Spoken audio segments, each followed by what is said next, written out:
Salut tout le monde, me revoilà pour une nouvelle vidéo où je vais revenir sur les meilleurs animes de cet automne que tu dois regarder si tu sais pas encore quoi regarder cette saison. Ce qui est bien, c'est que j'ai vraiment pas du tout de retard sur la sortie de cette vidéo. C'est pas comme si les animés de cet automne avaient commencé depuis 3 semaines. Surtout que j'ai une excuse. En fait, j'étais transporté dans un isekai où j'étais le plus nul, donc j'étais occupé à monter les niveaux pour power up comme Rudeus. Et pour en rajouter plus, je devais agrandir mon harem, et mine de rien, ça prend du temps tout ça.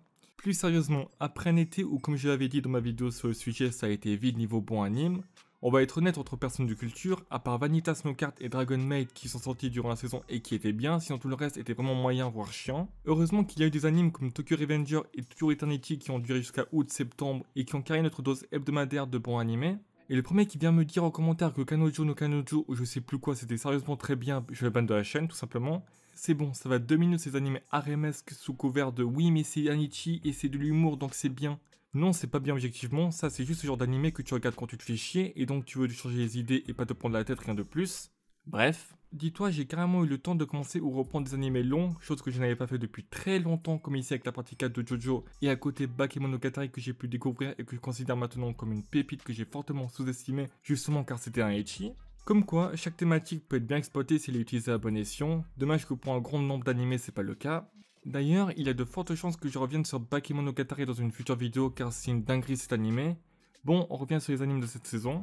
Le point positif au fait que j'ai chômé comme un connard et que j'ai pas sorti cette vidéo plus tôt, c'est que du coup j'ai vu les premiers épisodes de beaucoup d'animés de cet automne. Donc cette fois-ci, je pourrais donner un avis tranché et bien te conseiller sur ce que tu dois pas rater comme bon animé.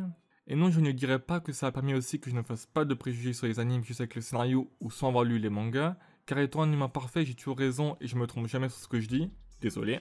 Bon, je commence avec les valeurs sûres, donc la partie 2 de 86 qui est dans la continuité de la fin de la partie 1, et devient donc de mieux en mieux à tous les niveaux chaque nouvel épisode. Pour continuer dans la lignée des parties 2, on a enfin la suite de Mushoku Tensei qui avait été repoussée, donc on va continuer à suivre l'épopée de Rudeus, Eris et Ruijerd. Ruijerd, comment on dit? Bref, pas les couilles.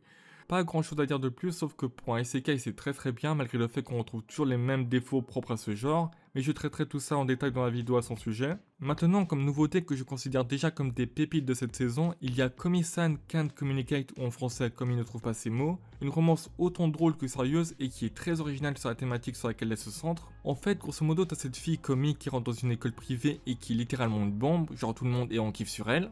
Mais moi je veux faire l'amour! Je veux faire l'amour! Le protagoniste principal Tadano qu'on suit a la chance d'être dans sa classe et assis à côté d'elle en plus, et durant le premier jour de cours il découvre rapidement que Komi a un trouble de la communication, ce qui fait que malgré qu'elle soit très belle et le fait qu'elle a tout qui ferait qu'elle soit sûre d'elle, bah en fait c'est pas du tout le cas car elle n'arrive pas à se socialiser avec les gens, car dès qu'elle doit s'exprimer elle perd ses moyens, bafouille et est incapable de discuter avec quelqu'un sauf par écrit. Tadano, en comprenant la situation de Komi, réussit à devenir son premier ami et décide d'aider Komi à se faire 99 autres amis pour qu'elle puisse passer outre son trouble de la communication. Et le mélange entre développement sérieux de cette thématique et l'humour que ça engendre à cause des situations qui arrivent match parfaitement. Vraiment au niveau comédie romantique, c'est l'anime que tu dois suivre cette saison. On enchaîne avec Blue Period. Cet animé pour moi c'est le plus original de la saison et au moment où je tourne la vidéo je trouve que c'est le meilleur nouveau animé de cet automne. Déjà ça parle de la thématique de l'art au sens large, donc ça va de la peinture jusqu'au dessin. Déjà cette thématique je l'avais pas vu souvent exploitée, voire pas du tout en fait. Acide dans Nagatoro mais c'était à peine développé. Et cette thématique de l'art est rajoutée à une critique sur la société japonaise où on te montre comment est perçu l'art, est-ce que c'est valorisé, peut-on en faire un vrai métier, est-ce que niveau études c'est dur ou c'est simple, etc. etc.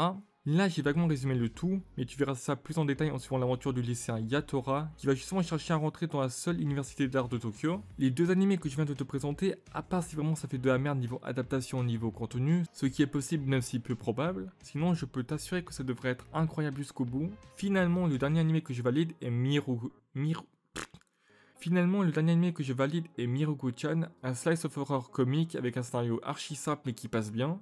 Tu suis Miko, une lycéenne qui du jour au lendemain commence à avoir des fantômes dégueulasses totalement éclatés au sol, vraiment ils sont vraiment horribles. Et globalement le but c'est qu'elle réussisse à continuer de vivre avec eux sans leur prêter attention, ou trouver un moyen de s'en débarrasser définitivement, ce qui va engendrer différentes situations autant horrifiques que comiques en même temps, et c'est assez marrant en vrai. En soi c'est l'animé le plus tranquille et le plus détente de ceux que j'ai cités, mais pour l'instant il est cool à suivre et a un certain potentiel. Par exemple, l'anime c'est un slice of life version horror comique, si c'est bien exploité le rendu peut être excellent, je te conseille donc d'y jeter un oeil. Les 5 animés dont je t'ai parlé là, c'est ceux que je vais suivre durant cet automne que je trouve très corrects et où donc logiquement je reviendrai dessus dans de prochaines vidéos. J'aurais pu rajouter la saison 2 de Demon Slayer, mais je suis bloqué entre insulter l'industrie qui va diffuser sur 7 épisodes de contenu qu'on a déjà vu dans le film, ou laisser mon côté capitaliste prendre le dessus et les féliciter sur le fait qu'ils vont encore plus se faire d'argent avec cette licence en travaillant moins et en utilisant ce qui a déjà été animé. Mais bon, pour moi la saison 2 commence réellement en décembre, donc on n'est plus trop dans l'automne, alors je l'avais pas mis dans la liste. Quoi qu'il en soit, Demon Slayer est déjà présent cette saison si tu veux le regarder. Je préfère pas parler du reste des animés car je les connais pas, et même si je pense que beaucoup sont peu qualitatifs pour éclater, c'est possible que je me trompe.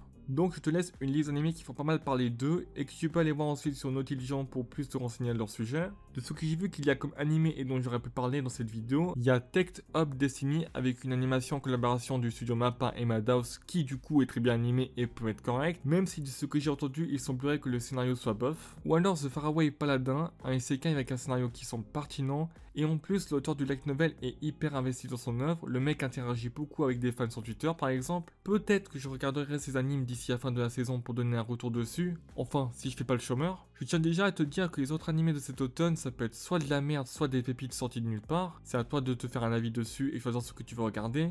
Moi en tout cas, je t'ai indiqué objectivement les meilleurs animes de cette saison à suivre, j'ai fait mon travail. On arrive à la fin de cette courte vidéo, j'espère quand même qu'elle t'a plu et qu'elle t'a été utile. Tu sais quoi faire pour me l'indiquer. N'hésite pas à mettre en commentaire ce que tu penses des animés de cet automne en général, de si ça te plaît ou non, est-ce que t'es déçu ou est-ce que t'es content, etc. Et sur ce, je te dis à la prochaine.